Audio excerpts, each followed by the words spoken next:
Kalau biasanya kita melakukan gibah itu secara offline, ngobrol, bertemu, ya saat arisan, saat ngobrol-ngobrol, lah sini doang, ada apa sih, ada apa sih, ada apa sih, kamu tahu nggak itu si A itu gini gini gini dan seterusnya. Sambil makan kacang, sambil makan es krim, sambil pokoknya sambil belajar kelompok gitu ya. Ngegosip gurunya, ngegosipin ibunya, ngegosipin ayahnya, ngegosipin teman-temannya. Oh si itu, oh dia tuh gini loh, gini-gini. Ah itu, ya ternyata sekarang gibah sudah lebih modern lagi, yaitu online. Bisa di grup WA, ya gitu. Sebab bilang kalau tidak ada grup WA itu khusus untuk gosip, ada. Ya, Pak Mas sendiri pernah dimasukkan ke dalam grup WA grup, gosip, ya. Saya ketawa sendiri. Jadi adminnya itu tidak apa ya, salah ngeklik gitu ya. Jadi salah memasukkan, ya gitu ya. Akhirnya saya pun keluar, ya. Grup WA banyak sekali sekarang, ya. Bisa di grup WA itu sangat sangat apa namanya, sangat mudah sekali untuk melakukan gosip dengan siapapun. Kemudian FB, ya. Coba itu ada yang posting berita, kemudian dibicarakan di situ aibnya, dihajar habis aibnya, dan seterusnya. Di Twitter, ya, di Line, di TV apalagi. Ya kalau di TV tiap hari makanannya.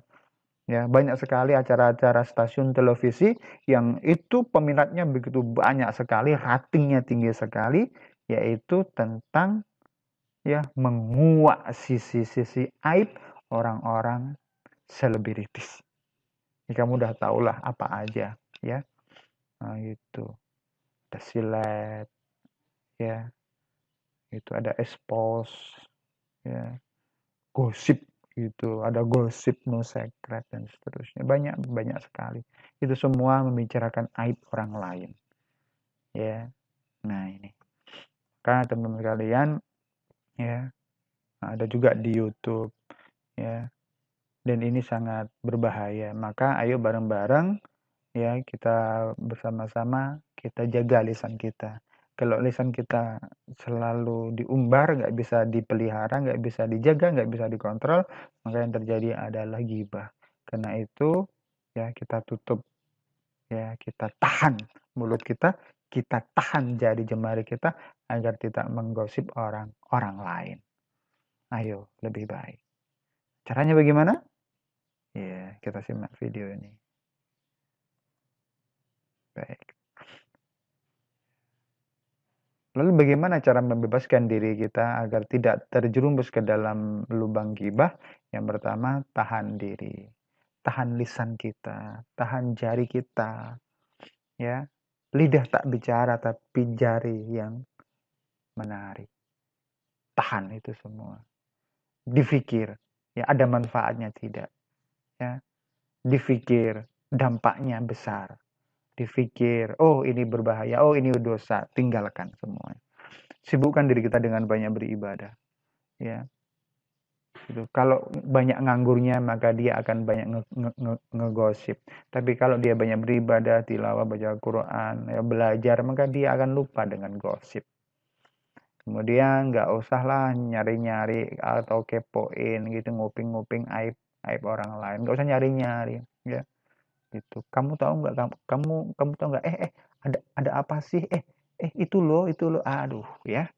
Nah, itu. Kemudian berpikir dua kalilah tentang dampak dari ghibah. Besar sekali dampaknya bagi diri kita dan bagi orang-orang lain. Maka itu harus diperhatikan, bersihkan hati kita dengan banyak-banyak bertaubat dan istighfar. Karena ghibah ini adalah dosa besar, maka kita harus dengan taubatan nasuha. Tidak ada dosa kecil yang ditumpuk-tumpuk. Dan tidak ada dosa besar kalau dia selalu beristighfar. Kemudian berlindung kepada Allah Subhanahu wa taala. Kita berlindung kepada Allah Subhanahu wa taala agar lisan kita terjaga. Ya, gitu ya. Lisan kita terjaga, pikiran kita terjaga, hati kita terjaga, jari jemari kita terjaga. Minta sama Allah Subhanahu wa taala agar kita terlindungi. Itu. Ya. Nah, tapi apakah semua gibah itu dilarang? Ternyata ada gibah itu yang dibolehkan. Ya, diantaranya adalah yang pertama mengadukan kezaliman orang yang dialaminya kepada penguasa yang berwenang.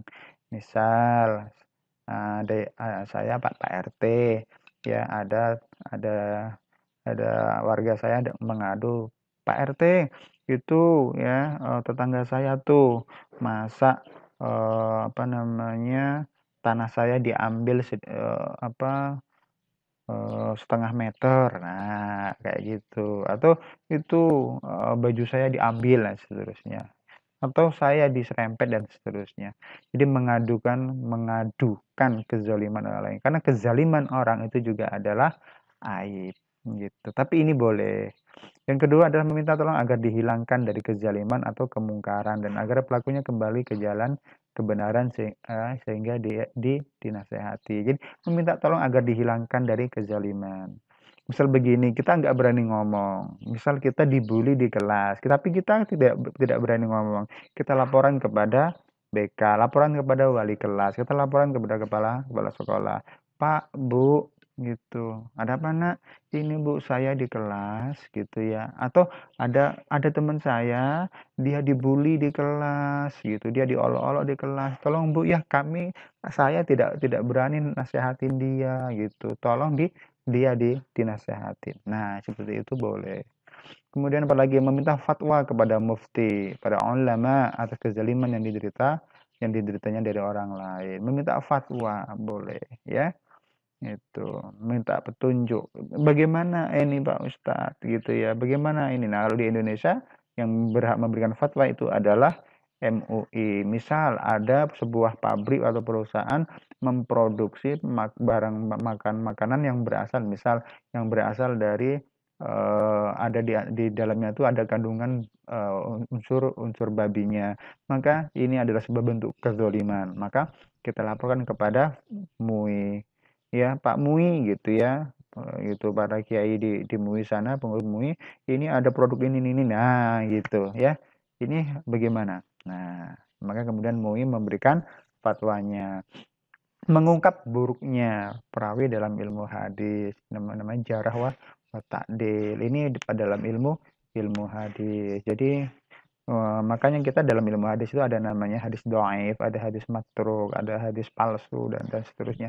Itu adalah dilihat dari siapa perawi-perawinya. Oh, perawi ini lemah hafalannya. Oh, perawi ini pernah berbohong. Oh, perawi ini pernah kencingnya sambil menghadap arah kiblat dan seterusnya. Itu adalah aib. Ya, gitu. Kemudian apalagi membicarakan orang yang terang-terangan pelaku maksiat atau bid'ah ya tanpa diberi masalah lainnya. Jadi membicarakan gitu. Misal di tempat kita ada pelaku maksiat itu loh. Itu Pak, di tempat saya itu ya ada orang yang suka minum minuman ciu atau apa namanya tua, nah gitu. Dia itu ini loh anaknya anaknya kepala desa ini, nah gitu ya, gitu. Itu tanpa ada tendensi yang lainnya. Dan itu dalam rangka apa? Biar bisa dinasehati juga. Kemudian menyebut orang lain dengan sebutan yang ma'ruf, misal si buta. Contohnya begini, misal saya kan pendek gitu ya, kemudian kalian membicarakan Pak Amar, itu loh guru-guru agama siapa? Itu loh yang pendek. Oh, Pak Amar itu yang pendek itu ya. Nah, gitu. Jadi begitu ya.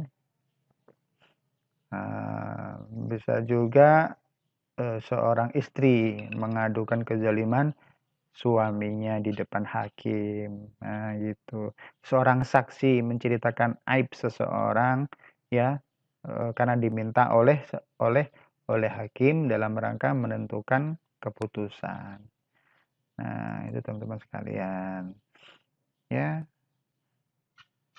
sementara itu dulu ya tentang gosip. Intinya teman-teman bahwa gosip atau ghibah itu haram hukumnya karena dia diibaratkan seperti memakan bangkai saudaranya yang sudah meninggal dunia. Itu ya. Bukan salah satu dari 10 dosa besar. Itu aja yang bisa disampaikan. Next to ukhuwah di materi selanjutnya. Mudah-mudahan ada manfaatnya. Jangan lupa dicatat semuanya. Kemudian direkam dalam pikiranmu untuk kemudian dilaksanakan dalam kehidupan sehari-hari, yaitu meninggalkan jauh-jauh apa itu gibah. Assalamualaikum warahmatullahi wabarakatuh.